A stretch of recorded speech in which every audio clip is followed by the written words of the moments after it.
Watch a candle burn and then look at a piece of glowing coal. The visual difference between the two reveals a basic truth. Fire isn't a physical object you can hold. It is an invisible chemical process called combustion. This diagram shows the fire triangle.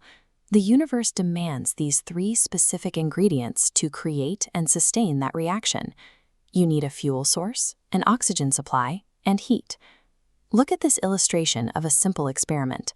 If you put a glass chimney over a candle, you cut off the surrounding air supply. Without oxygen, the flame quickly starves and dies out. But oxygen and fuel aren't enough on their own. The material has to reach a specific heat threshold, called its ignition temperature, before it can catch fire. This diagram proves how strict that threshold is. It shows a candle heating a paper cup filled with water. The paper doesn't burn. The water inside absorbs the heat through conduction, keeping the cup safely below its critical ignition temperature. Because fire is bound by strict chemical rules, mastering those rules gives us the ability to start, control, or completely shut down the reaction. Emergency response relies almost entirely on that physics. Extinguishing a fire is simply the act of removing one leg of the fire triangle. Take a look at this vintage photo of firefighters flooding a building. They are blasting massive amounts of water to cool the combustible material, forcing its temperature to drop back below its ignition threshold. But water has fatal flaws. It is heavy and it conducts electricity.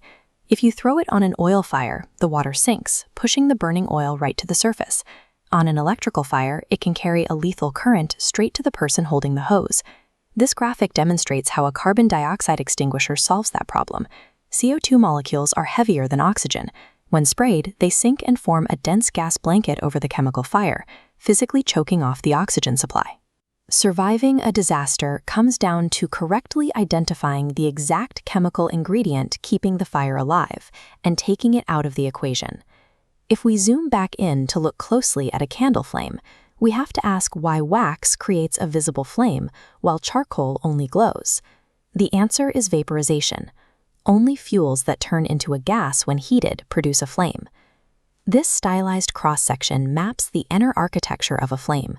Right at the center is a dark innermost zone. Here, the vaporized wax remains unburned because oxygen from the air can't penetrate deep enough to reach it.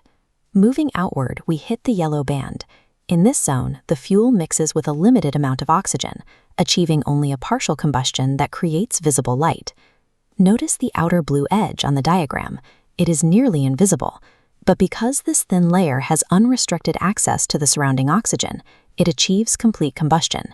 It is the absolute hottest part of the flame. Human industry is built on chasing that blue edge. We spend massive amounts of resources hunting for fuels that can deliver that complete, high-heat burn. We measure that efficiency using calorific value. This is the exact amount of heat energy a specific fuel produces per kilogram when it burns completely. Look at the massive smokestacks in this historical photo.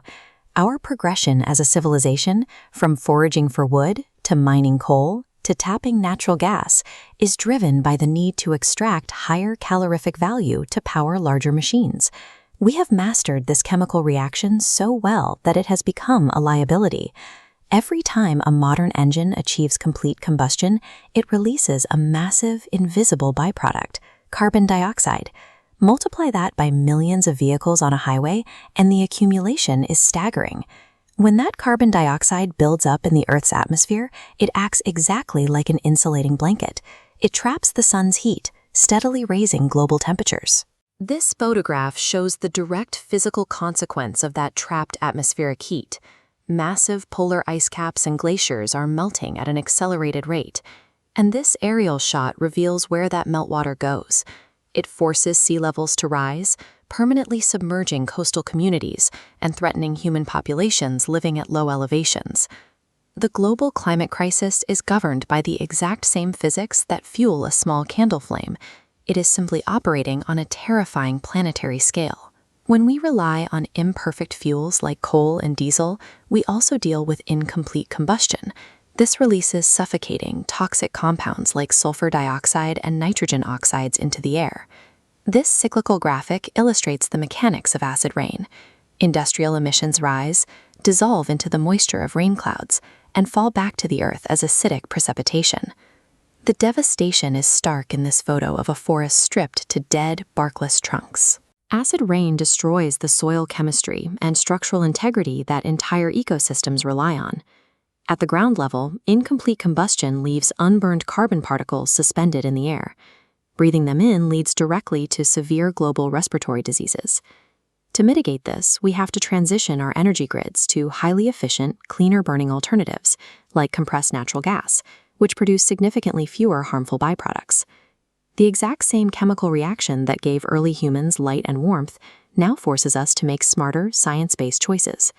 If we do, we can keep the lights on without burning our planetary house down.